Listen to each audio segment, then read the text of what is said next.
For more than a decade, Andre D. Wagner has explored and documented New York City street life with a particular focus on the changing landscape of his Bushwick, Brooklyn neighborhood. Born in Omaha, Wagner moved to New York in 2011 to pursue a master's degree in social work, but photography became his calling.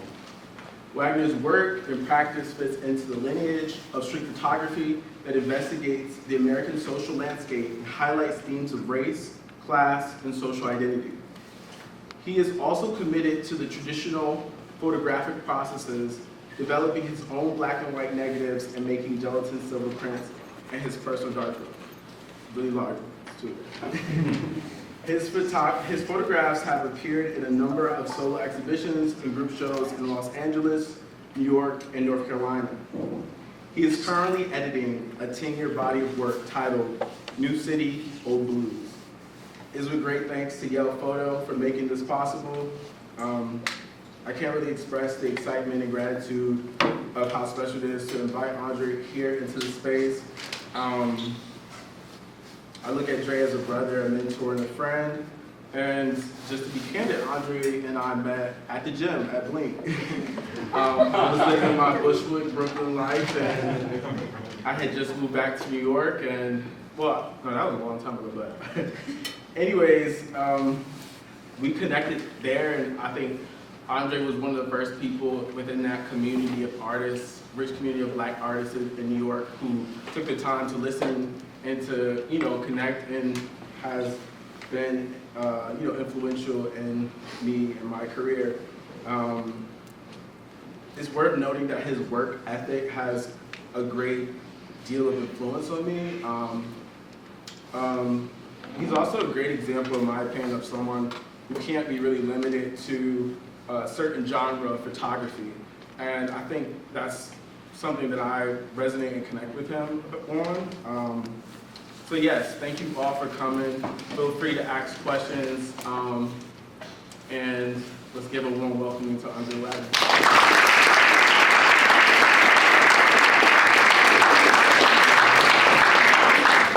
It's funny because we were talking earlier about meeting at Blink, and when Jeremy came up to me, I couldn't remember if I had already seen your work or if I got introduced to your work after meeting you.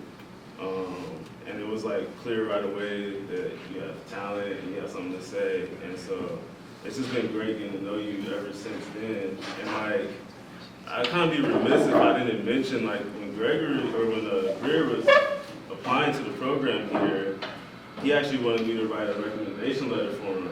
And at the time, I was going through a lot of turmoil in my life, and I just wasn't able to follow up and make that happen. But it's beautiful to see you here now. And I grew up in the church, and I kind of think about something my dad says, or anybody who grew up in the church. You kind of hear this saying, what is for you is for you. And although I wasn't able to step up in that moment for you, you're still here. And I think, the universe, God, whoever the source is using all of us in ways that we might know or might not know. And it's just also, really beautiful that even through that we still was able to continue a friendship. And I think it just says a lot about your character and who you are as a person. And you're the type of person that makes me better. And so I appreciate you for welcoming me into this space. Going off of just a little bit of who I am and where I come from, I'm from Omaha. I grew up as a young hooper, a basketball player. Basketball was my first love. I was always very artistic, but my basketball talents kind of outshined that. And growing up in Omaha, you just didn't really know about artists or photographers. What got me out of my immediate community was playing basketball. So I went to a small school in Iowa called Buena Vista, got a scholarship there, and I started studying social work. And I've always had a knack for working with people. Like I said, I grew up in the church. My dad's a pastor. People used to think I was gonna grow up and be a little preacher kid. But I think just some of those early foundations has a lot to do with just kind of how I show up in the world, how I guess what I decide to point my camera at. And it wasn't until I graduated undergrad to move to New York to get my master's in social work, and when basketball kind of ended for me, and I just kind of was feeling lost, and like, as much as I was like a good social worker and I loved doing that work, I think I was missing something that sports gave to me, and just like that ability to like kind of like beat on the craft and to go with your own kind of pace and to show up, and like this like repetition and practice and performance, and you know, so I picked up a camera before I moved to New York. I took a black and white photo class when I was in undergrad, and that's what introduced me to photography, but I hated photography in the class. I hated that I had to develop film. All my pictures were purple by the time I turned them in. I didn't want to fix them, you know, long enough, but that professor was actually really incredible, because he actually gave me my first camera when I got to New York and got into grad school, and he actually saved my portfolio for me that I never picked up. And so I guess, like, you know, that's like that was like my introduction to photography, and to be here at Yale is like really incredible, just because like I think not coming up in an art school and having a traditional photo background, and like having like this passion of playing basketball, which I'm 5'8", you know, I was very delusional in how far I think I was going to go. But like I was very serious about it, you know? And so I think when I got into photography, like when I was in undergrad, I was trying out for the D League or whatever, and I remember the first day in tryouts and just being like, oh, I'm definitely not gonna make it. Like there's just like levels to it, you know? I'm playing against people who are providing for their family and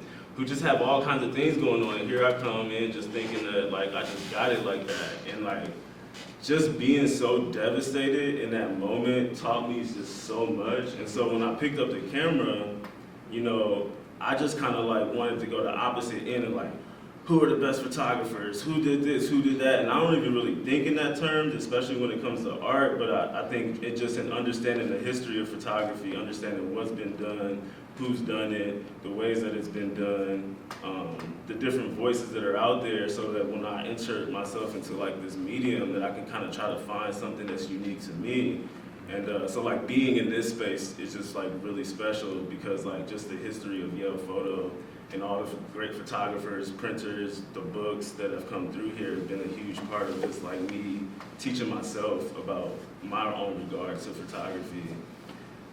So when I moved to New York, I moved to Bushwick after a year of being in grad school, and I'm kind of one of those photographers that like just always has a camera on them and just goes outside, and I'm just like very obsessive. Like when I first started off, it wasn't like about doing a certain project or this or that, you know, it was just more so just about like, I think I kind of approached it like a sport, just like that repetition, the practice. And so, you know, this is like one of my early images, which is like right outside my apartment. And I was just like going to the bodega in the morning, you know, to grab a sandwich or something like that.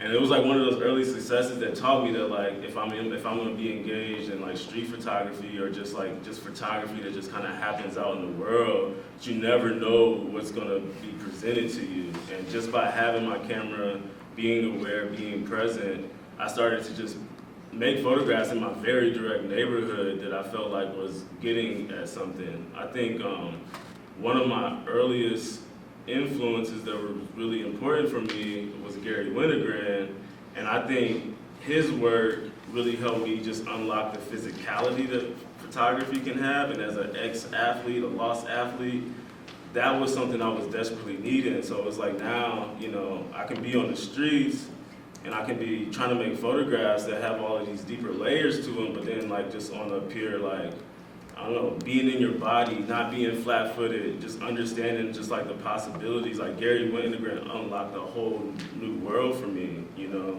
And so I just kind of started going outside with my camera all the time and making photographs. A lot of the images started off with me connecting with like a lot of the youth in the neighborhood. At this time in Bushwick, which was in 2011, you know, it was still very much Bushwick before I guess some of the change and stuff was starting to happen in terms of like gentrification. But like I made this image because like I was at the laundromat here, you know, doing laundry, and I'm just outside hanging out with the kids, or I'm talking to parents and stuff like that. And so photography became like very fluid, like it just kind of was always happening. You know, Sunday morning I'm going out and seeing what I can see, and you know, this guy's got his Bible and he's waiting at the bus stop.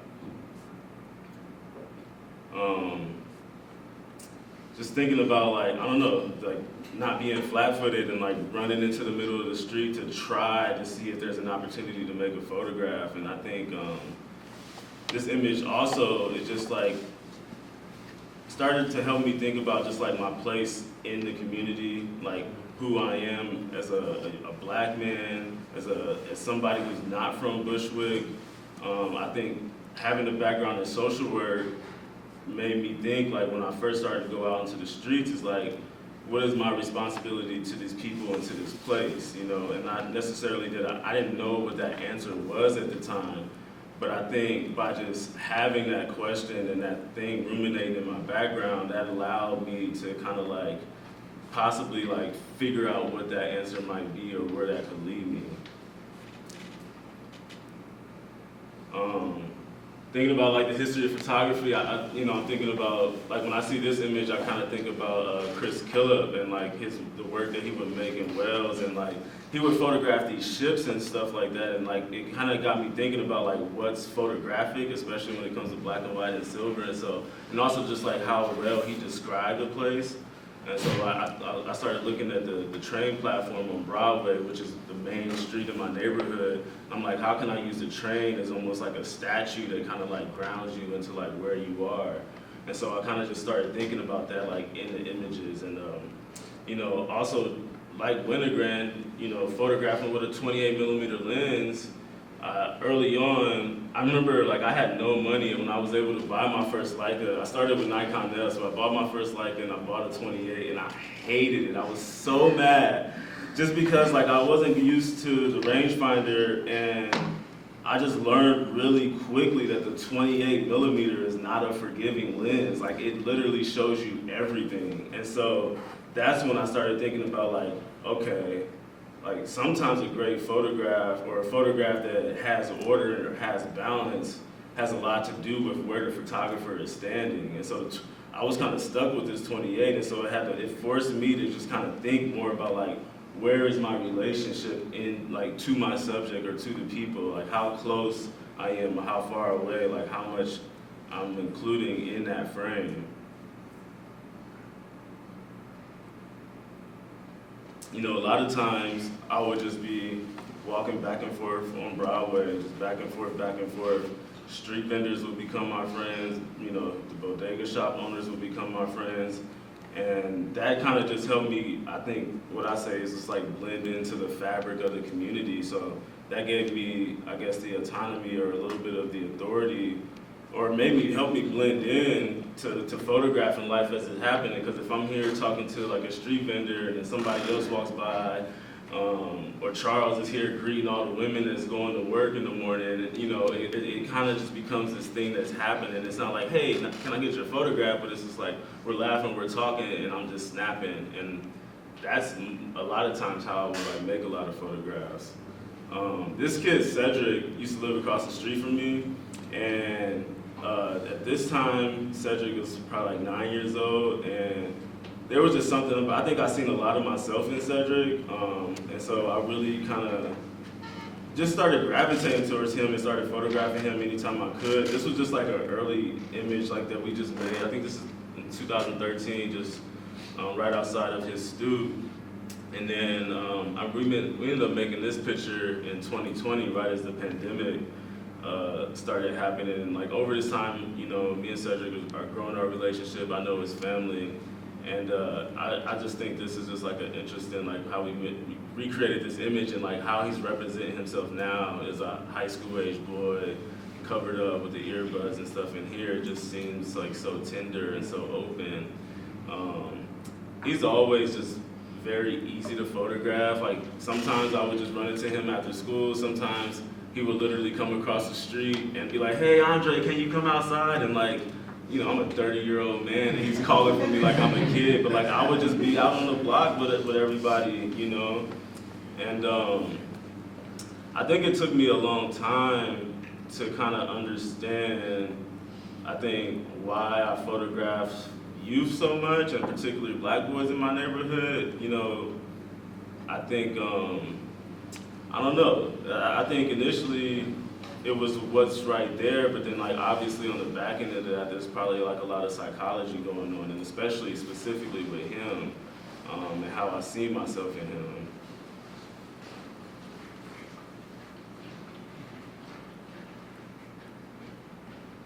Like all the kids in the neighborhood just got really comfortable with me photographing it. It kind of became like the camera's like not even there, and I'm, you know, just kind of like another community member, just hanging out.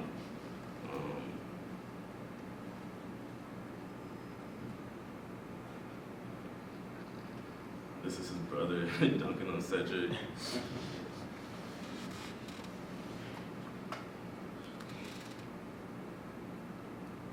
You know, $2 at a bodega on a summer day goes a long ways for kids. That's Cedric there on the left. This kid Denim just jumped in front of the camera.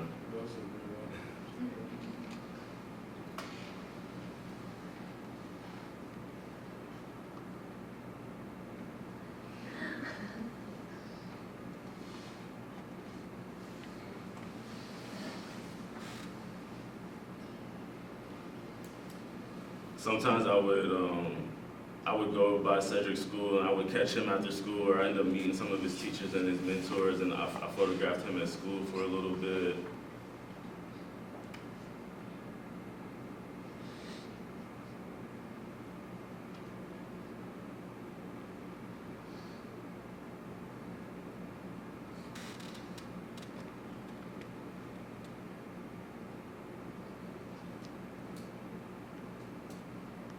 There was something just natural about like me and his attraction, and when I started showing some of these images to people, I don't know, I was getting encouraged to like kind of like dive deeper into like spending more time with him and being with his family and stuff. But at the time, like all of these images would just happen naturally. Like I would literally either be back in Brooklyn, like maybe around 3 o'clock when they get out of school, or maybe I'm seeing them before school or on the weekend, but like, you know, I was too preoccupied with just running the streets all day trying to make photographs. So like these early images of him are all just very organic.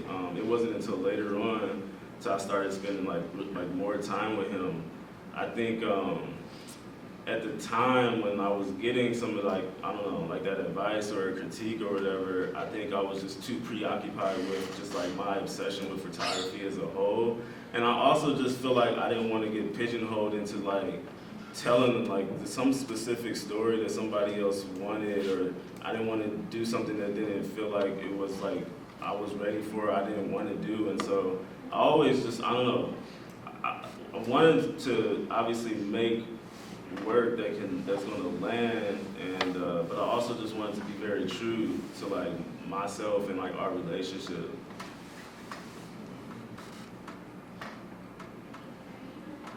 It's another kid named Keston.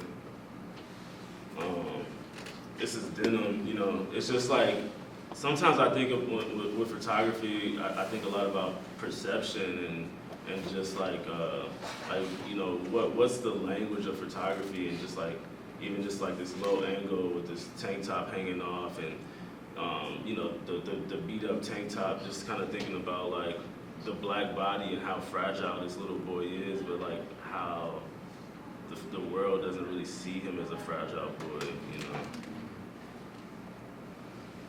So that's why I said I think a lot of that goes back to like the things that I'm seeing, I was seeing in the youth, and how I was like kind of seeing myself, and maybe working out things that I've had to deal with in my own life.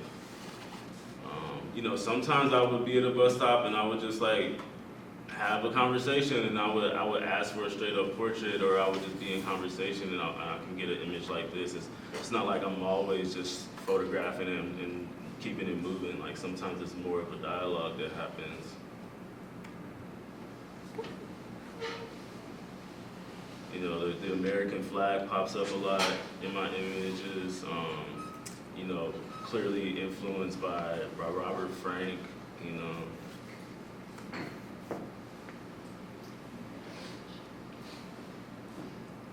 I think what I love about the 35mm camera is just how quick and you know, how you, I don't know, just how you can capture body language and motion in a way that's kind of hard in different mediums of photography.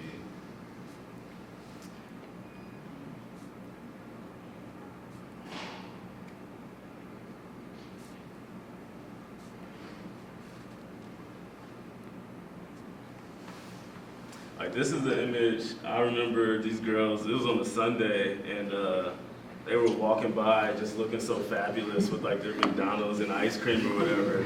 And I think I did make like 2 or 3 really poor photographs as they walked by, and they were like, oh, you want a photograph? And they kind of just like swung around and they gave me this. And I'm just like, you know, it's just like, what a gift. And like, that's why I tried to keep myself loose and not get too stuck in one way in making a photograph, because it can kind of happen however it needs to happen.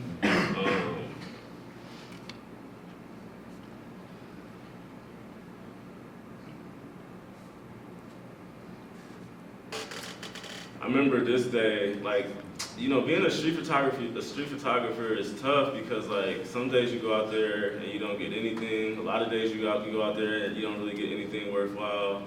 The summer is hot, you're walking 10 miles, and I was in Manhattan all day and wasn't getting anything. And then, you know, you want to get on the train, and then the train's not running, so then you got to get on the bus, and then the bus gets you over the bridge, and then you try to get back on the train's still not running, so then it's like, okay, I'll just walk home. And then sometimes I just realize, like, when you just exhaust yourself, then like life will present you with this beautiful gift. Like, I kind of wound up on this Bed-Stuy block party, and it's like no matter where I pointed my camera, after being so exhausted, like everything was like gold, you know? And so, I don't know, just like having the stamina sometimes to just stay out there and to keep searching, to like not give up. Like sometimes it just takes being completely exhausted or exhausting, whatever. Or sometimes just like loosening up. I think the way I would practice it was just like a job or like a sport where you go out every day, sun up to sundown. I literally built my schedule around like the greater public. So I was like, I would get out and I wanted to photograph people as they go to school, go to work, and then I would take a late breakfast, and then I would photograph the lunch crowd, and then I would take a late lunch, and then I photographed the after lunch, you know, and I would build my day literally around just trying to have the most photographic opportunity of like things happening. Andre, I have a question. You have work that is over 10 years old. How has it been to see the work age, the rapport, relationship that you have with some of the people, and also recent or previous opportunities of exhibiting that work? And maybe you could speak towards your recent show. Yeah. I mean, you know, I think I think, you know, for me, it's like I've been wanting to publish this work for a very long time now. And like, I don't know, just kind of like I was talking about you and your path, like sometimes like the things just have to line up and it's not the right timing and whatever. I think it's taken me a long time to kind of like figure out what I've been doing, because it's just like very obsessive, very loose, and then things kind of get scattered, and sometimes you need a curator to come in and kind of help you, give you some direction or point you in a different way. Or, you know, I think because I would make so many images, I had to be very, very organized.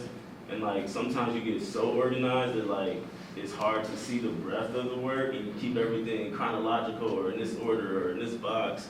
You know, so it's taken me a while to just like deal with just how vast like the archive is, because it's a real archive, and you know, so I think there's part of that. I think part of it is taking me a while to just give it time and to step away a little bit, and like, you know, also just like welcome people in to kind of help me, because like sometimes it's like you just need help, you know.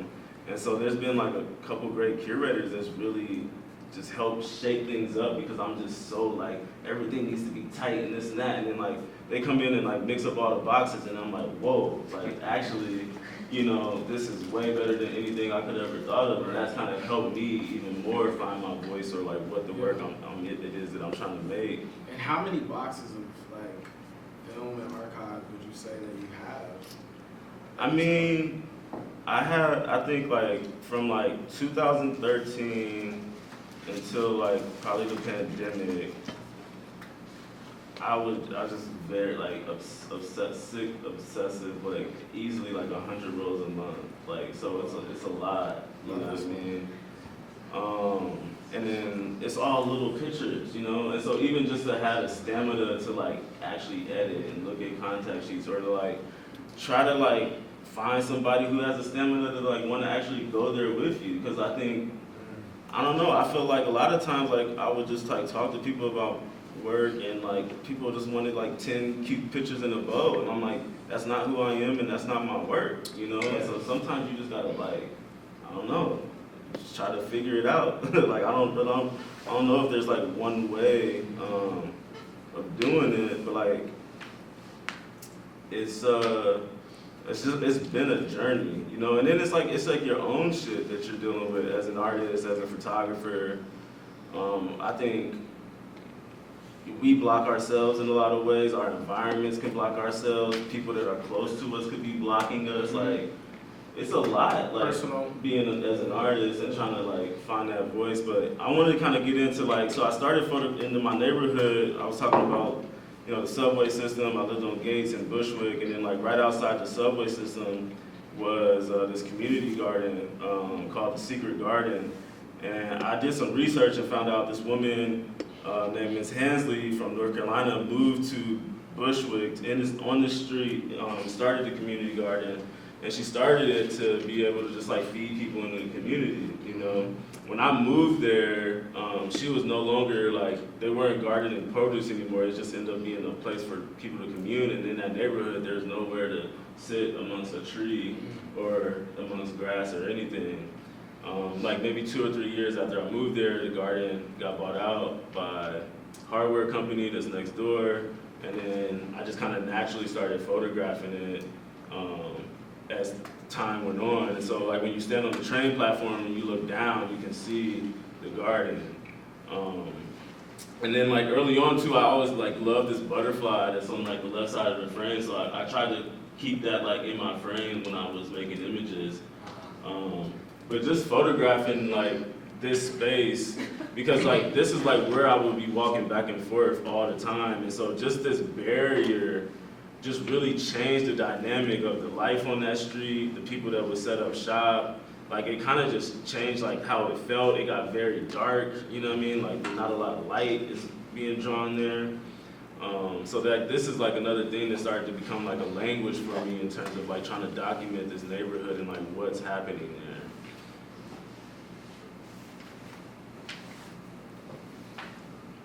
Just photographing it. Like for years, like nothing really happened. I would just photograph it, you know, as the weeds grew and came down and snowed and this and that, and then, you know, people putting up signs on there. This one says, this was a community garden, what will become of it now? Stop gentrification, fair housing, gentrification is the new colonialism.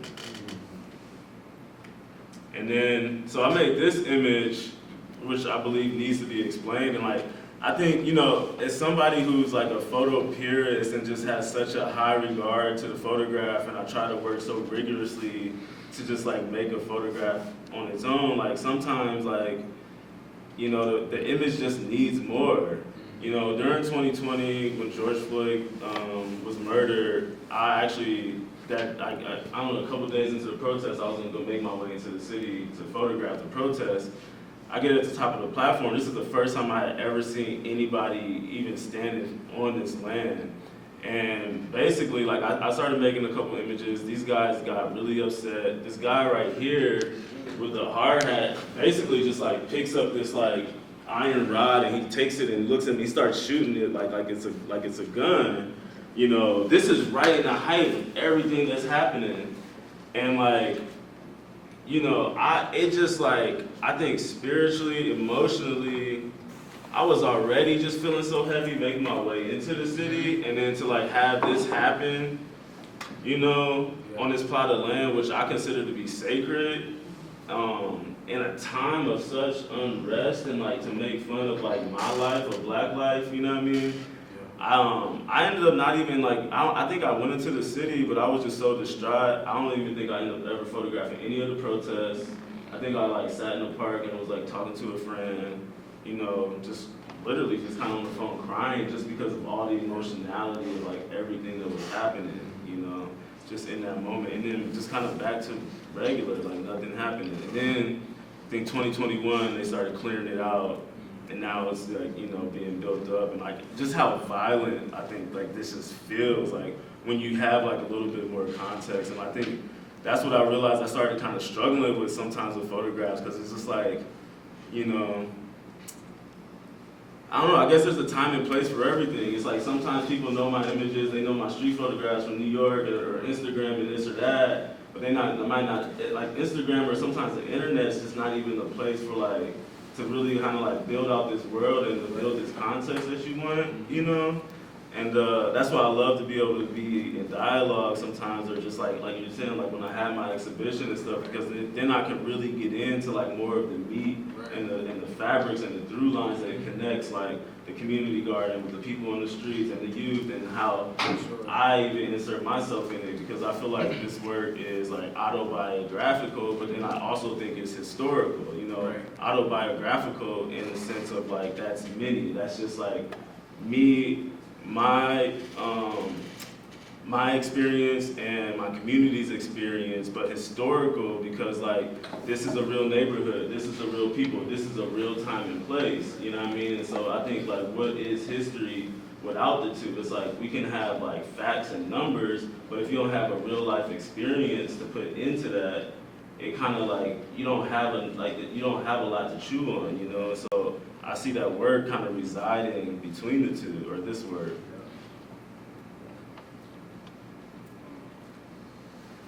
And like literally it's just kind of being built up. Like this is literally from the same spot on the platform. And you know, it's like I moved to this neighborhood, and like going back to that early image, like what's my responsibility to this place and to these people? And here I am, just this young street photographer, kind of want to be like Gary Winogrand. I got all in my ego, and I just want to make dope pictures on the street.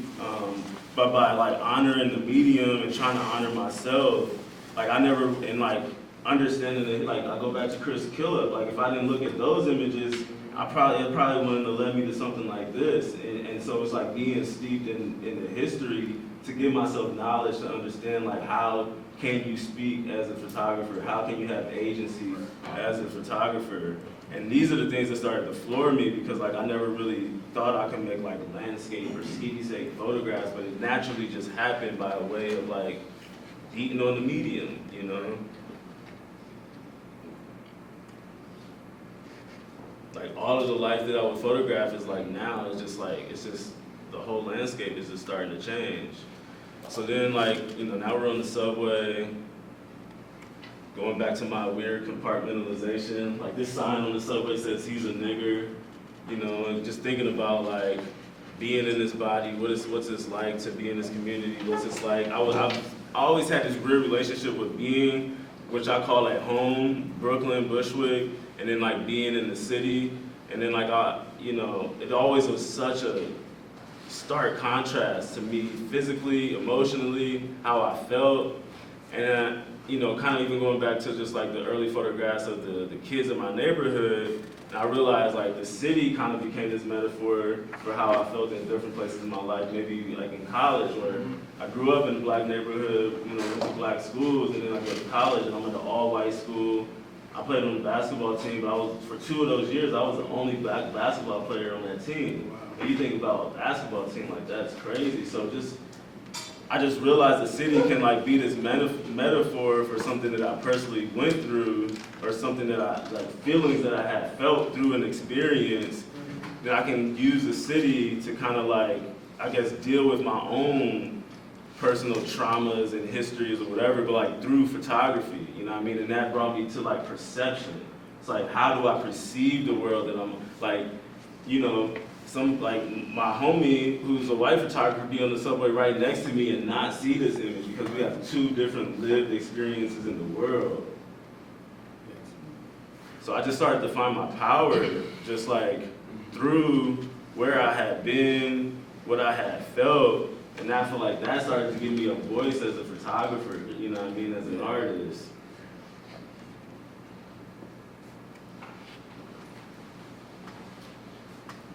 So then these subway photos lead you into Manhattan, and I was thinking about, like, you know, looking at black people in the city. You know, sometimes I would be, and then also just looking at the history of street photography in New York City, in Manhattan. You know, early on, when I got into photography in 2010, the only black photographer you could really hear about was Gordon Parks. People wasn't really talking about Roy DeGarava unless you really did some search. Like, there wasn't just like a lot of just like representation of like black photography, especially in Manhattan. But like, as a street photographer, Manhattan is like a candy store. So here I am left to like kind of like grapple with like, okay, editors are telling me to stay in Brooklyn because like they just see this black word that represents, or they feel like, you know, it's like indicative of like this, of my voice, but like they don't actually know who I am and like what I'm trying to say. Like, this is something that I have to figure out for myself, because it's like, it felt uncomfortable to be in Manhattan and photographing. It felt like, why am I here photographing white people, or just this juxtaposition and like all of these things, but then going back to just my own personal experience of being in the world and using this thing as a metaphor.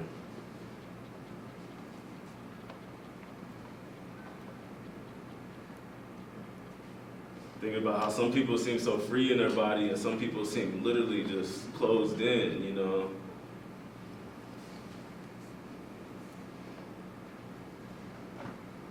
Like black joy, but like the biggest like scrounge on her face. Like it's a funny photograph, but then it's like it's also kind of not funny. You know what I mean? Like.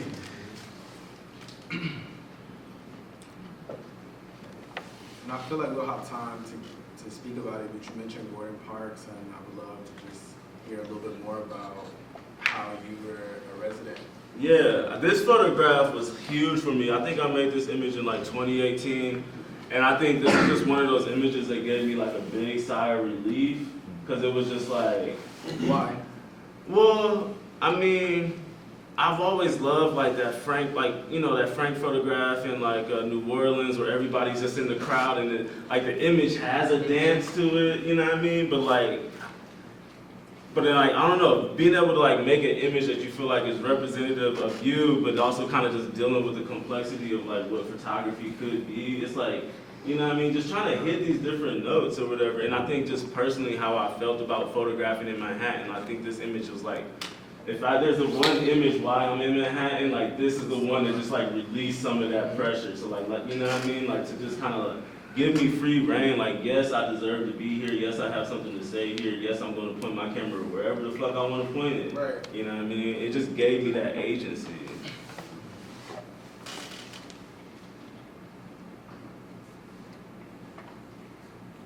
Because I just think, like, I don't know, I just wanted to deal with the complexities. Like, I talked about, like, having some tough times being in Iowa in undergrad, but I also had some great times. Like, I had some great teammates, some great teachers, but, like, there was also KKK rallies in my town, you know what I mean? And so it's like, so it's like as much as I want to insert myself, like, and think about, like, okay, I'm a black man, you know, I'm a man, I'm American, but, like, I'm also just human. Like I think these are human experiences. Like I wanted to make photographs that people can just feel regardless. But like I do want you to contend with like what it is that I feel like an experience that I've had or am having.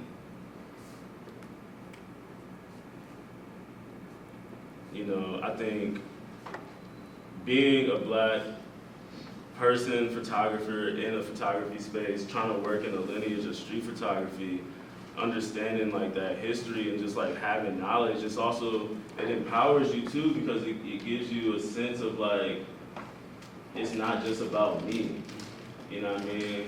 And not that like, I want to be some grandiose, like person, or I want to take on weight, but it's like, you know, I was a social worker, you know, I didn't come from this, so it's like, if I can like, I have I want to share, I want to help, I want to like be in conversation with the culture, I want to have like complex ideas like all together, and if I can have the power to do that through a camera, like what a privilege and a blessing to be able to do that. And so like, it's not that like I hold myself in some high regard, but I just think to be in the space that I'm in, I never like really took it for granted. To be able to like literally just be outside all day, every day. How many black people can do that in their art? Like, you know what I mean? To have that kind of freedom, you know what I mean? But it came with sacrifices. Like, I wasn't shopping, I wasn't going out to parties, I wasn't buying drinks,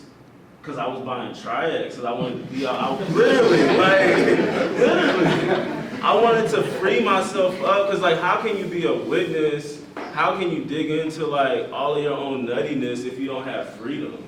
Like, so digging, like being susceptible to all that stuff wasn't gonna give me freedom. Like, I don't really have, like, I don't come from money. I don't have like a patron, you know? So it's like, how else do you do it? It's like, make your life simple and make your art.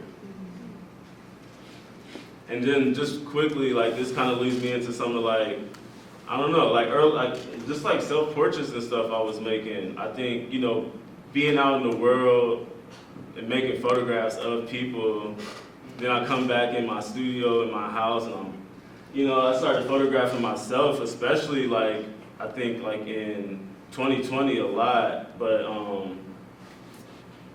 I don't know, I maybe thinking about a little bit about Lee Freelander, being influenced just by like all, like we were talking about earlier, just like, you know, having range and just experimenting and trying to make images and like, you know what I mean? It's like you go out there, you're susceptible to like all of these energies and all of this everything that's going on out in the world, and then it's like, you know, you're building up this archive, you literally have energy around you, you know what I mean? I think, and just also just talking about like being blocked as a person and just trying to like get past certain things so that you can like deal with your work and deal with yourself and trying to find whatever truth and honesty that you can't find within yourself, and it's just like just continuing to explore. But like going back to like my Gordon Park show, like even this self-portrait of me in my studio, when I have my show at the Gordon Parks Foundation, this grid, like when I showed the curator that, she used this grid to like lay out the actual show, which is also a nod to like the history of street photography. Like, this is not new, like I'm not inventing the wheel, you know what I mean? But like also just like making work about that, like I don't know. This is your first studio, right? Yeah, this is my first studio. You know, that image that I showed you of the garden with the guy like holding the iron rod, like 2 or 3 days later, like it was just charged outside during 2020, but like literally like 2 or 3 days later, you can also Google it or on YouTube or whatever, but I did a Good Morning America special. It's like an essay on being a black photographer, and I used to watch that when I was back in Hartford. Yeah, that's crazy. Well, yeah, like I was just like in Brooklyn, you know what I mean? It's like in the height of the pandemic, walking around, and like I was walking back to the crib, and you know, usually when I have my Leica, I would always just kind of have it strapped around my wrist like this or whatever. And like anytime I would come around, I would be around cops or anything like that, I would always kind of like put it here, because usually I'm just like this, because now I'm just a pedestrian, you know. But just like my experience with the police and stuff, and like having a small black little thing, and just like my own nervous system, this would just give me more ease, so it's just like clear what it is. But this day in Brooklyn, I'm just walking, and these cops come out of this like brownstone, and they're like, hey, you, and they're yelling, hey, you, stop walking. And the guy said, turn around. And I turn around, and I got my hand up and my camera's dangling, and they literally just like looked at me. Dude kind of laughed, they hopped in their cop cars and they went off, and I just, you know, talked about just the experience of like the toll and just like what it's like being in this skin, whether you like it or not, and walking around with a camera, and how some people think that might be aggressive or whatever. And like obviously I'm not oblivious to like pointing my camera in front of strangers' faces all the time, you know what I mean? Like I understand like what I'm doing as an art practice, but then to like, I don't know, be like preyed upon like in that kind of way, it's just a lot to grapple with, you know what I mean? It's like, how do you give yourself the fortitude to photograph strangers on the street as an artist, because like that's what your medium entails, But then like, how do you also deal with being in your body and that being looked at as a weapon? So I ended up making this portrait after that day.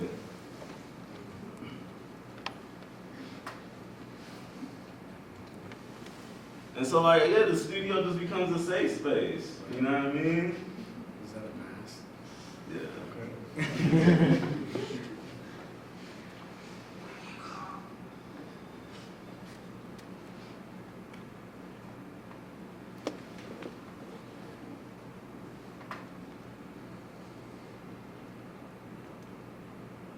This is like a second studio I had. So in 2021, I went back to my alma mater, Buena Vista. They gave me the opportunity to come back for a month to be an artist in resident. And so I made some self-portraits there, me on the basketball court.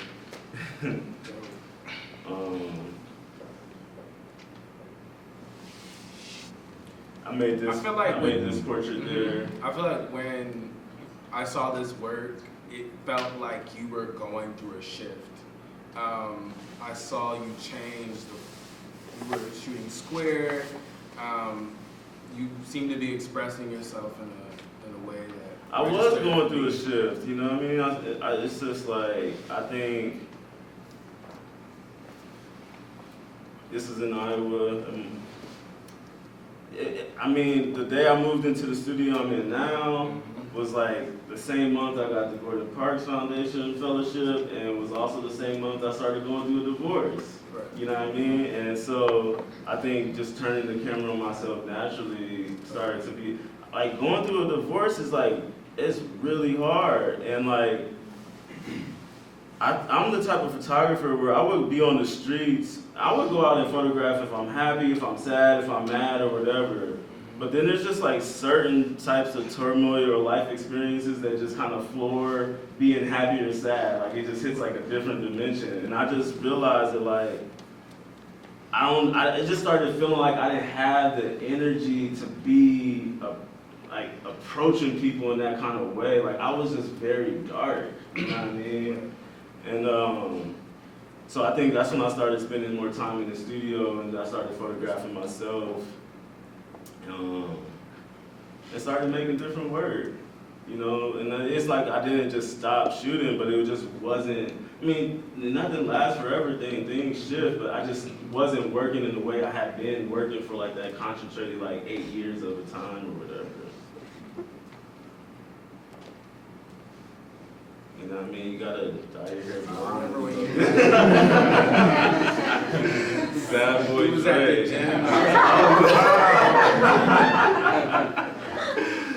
Like, but like seriously, like I look at this image and I just think about like, yeah, just like we're like it wasn't really I love that that cute. about New York. I feel like, for better or for worse, I love the way that, you know, the community of like artists like express themselves, and I feel like it's admirable for you, even as like a straight black man. Like I feel like you don't restrict yourself from that level of freedom, and I think that's really commendable. Well, I appreciate it. I think, you know, I like this image. I ended up in Mama's house getting my hair dyed black. But Did your mom like like as a that? straight, you know, it's interesting. It seems like it's harder. Like you got to work harder to be free Yeah. than it is to just be unconscious, I guess, or something. Like, cause it's like we're all just like a ball. Like we just consume everything. Like it's just like it's harder to like have guards up and to have, you know what I mean? Then like it might really actually seem. It's like we're constantly being fed lies. We're constantly being fed how to consume some like art or how to like images everywhere. Like how, like I don't know, how do you find like your own agency and like your own truth in a world right now where just like everything is everything, you know what I mean? And so just coming back to the medium, like I think it's just like it's the thing that's like the whole point of an artist is to be free. So if I'm gonna do it, it's like I gotta fight for that any way I can, and like everybody's gotta find their own way. And this is like probably like the most recent image I made, and that's kind of like, yeah, that's where I'm at right now, I guess. I kind of like looked at, I had, you know, after going out onto the street for years and years and like trying to leave your mind and yourself open to the whatever's going to present itself to you, perception and like all of these things, and to then like kind of come to a place where like you have an idea of an image I want to make, and I go into the studio and I crafted this like rebirth, you know what I mean? It's just like, I don't know, trying to stay free with the word. So, yeah, if anybody has any questions or... Firstly, thank you so much.